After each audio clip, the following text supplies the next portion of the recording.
Hello humans, this is Retro Rocket Man. How you going? This time round I've got a what is called a plasma drill released by Mattel for the Buzz Lightyear movie. And it caught my eye because it's got a lot of great detail and it looks like it would be really fun to do up.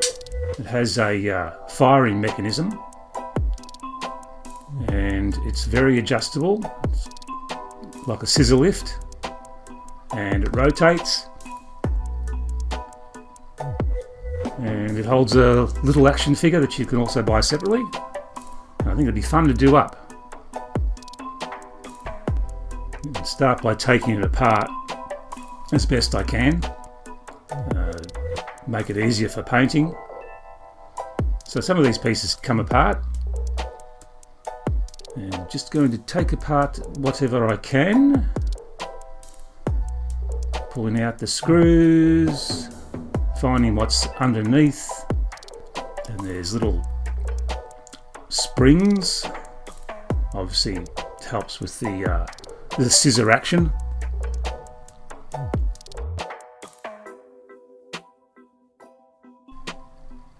And then this little panel comes off. And that's about it. I couldn't get anything else apart. But in any case, it's going to be easier to paint this way.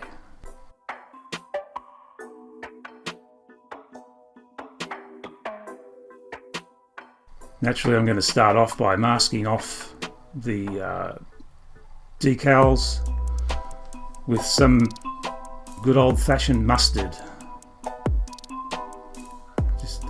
Paint over the areas that you don't want the top coats to get onto.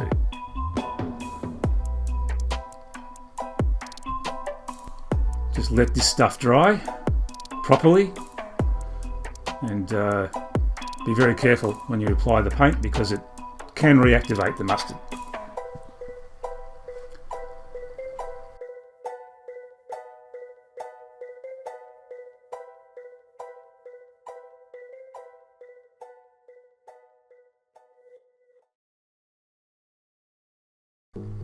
So I'm just determining what areas I want to show as bare metal, and I'm painting them a chrome silver. I decided not to go with an undercoat for this particular piece because of the decals that I wanted to keep, and I was concerned that if I just sprayed over everything I wouldn't be able to get it off.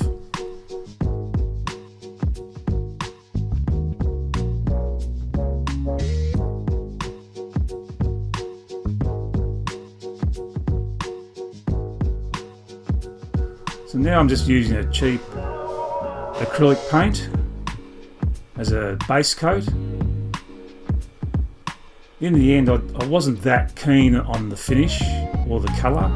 It was still a bit too shiny, so I eventually used a Tamiya flat yellow and that gave me a much better result.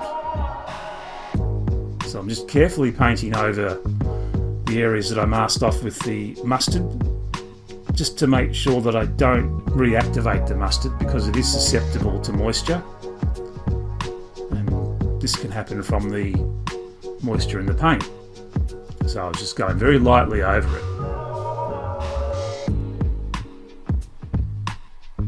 So I'm just going to give this an all over treatment for the areas that I want to keep the yellow, and for the other areas basically just a silver treatment, which will all be weathered further on down the track. This vehicle's got a lot of nice little details in it, so that was one of the main reasons why I picked it up. I didn't really know much about it from the movie. I don't even recall seeing it in the movie. It might be just a toy that Mattel have devised to sell product. But in any case, it had a lot of cool features and it was worth exploiting. I generally only pick this stuff up for a project, something I can paint or change.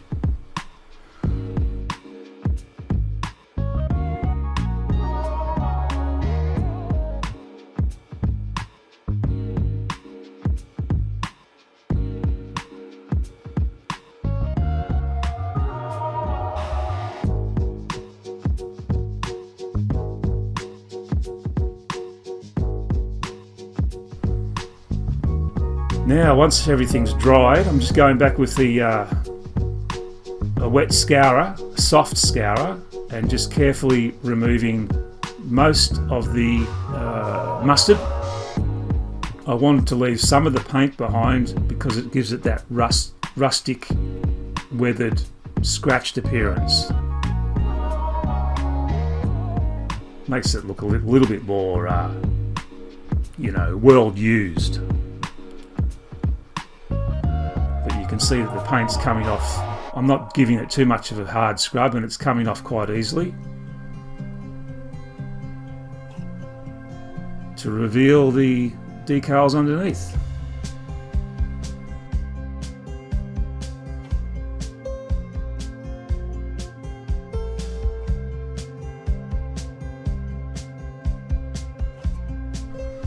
Now, I've already painted a lot of these other areas. I just sprayed them with a silver, the more broader areas, and they've since dried, and now I'm giving them the shoe polish treatment to weather and tarnish down the silver, make them look grimy and greasy, not so clean, because this thing's been out in the environment working away, getting dirty, getting grimy. I don't think the operators would be too bothered about washing it. It just gives it a more, as I've said before, a world-used look. I don't know, the grime just gives it more realism.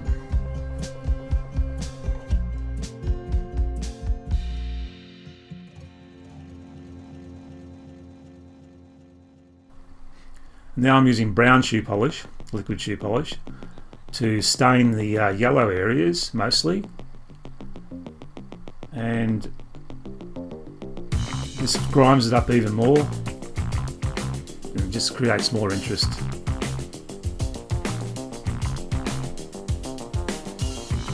It's reminiscent of an old TV show I used to watch as a kid called The Thunderbirds, and they used to weather up all the machinery and that, and it just gave it that much more of an interesting look about it. So just with a little bit of shoe polish on the brush, not too much. I'm just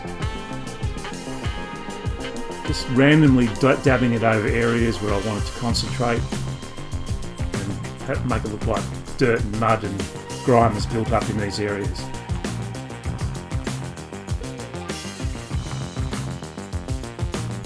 And in other areas I'm giving it a streaky look to make it look like it's just sort of been affected by rain and water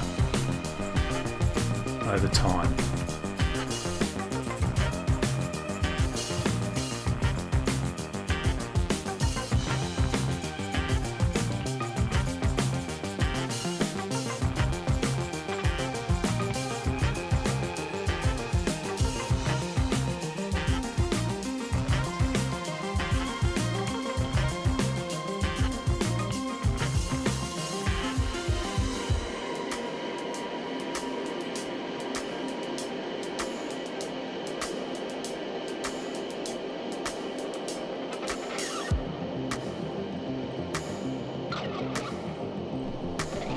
Trying to get into the cockpit area and paint some of the monitors just to give that area just a bit more detail, and also paint the seat, give it a leather look with some brown, just some flat brown from Tamiya.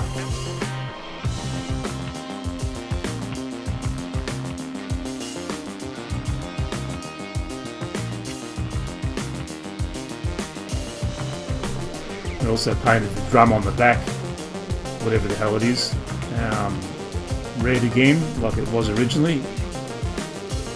Previously I painted it silver, and now I've overpainted it with just some cheap red acrylic, and it scratches off quite easily to give me that wear and tear that I like. So I'm just using my nail to reveal the silver underneath in various places, in random places, just to give it that wear and tear look. And this can all be sealed with a clear sealer later. And again going in with the brown shoe polish just to tarnish it down, give it a bit of grime. Just a little bit at a time, and you just gradually build up to the intensity that you like. I always find a dabbing motion works best.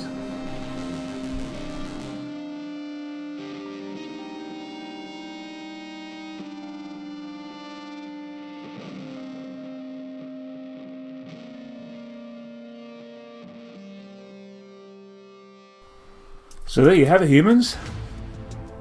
This is my grind up, painted, repainted version of the plasma drill from Buzz Lightyear. And you can see just sort of looking there, and you can see the monitors that I painted, different colours. And there's the yellow's been dirtied down. And there's also a couple of little LED lights that I borrowed from something else, and I just stuck them in to replace those big ugly plastic firing things, bullets, and just gives it a better look. And overall I'm quite happy with the way this turned out. I hope you enjoyed the video. This has been Retro Rocket Man again. See you in the next one. Over and out.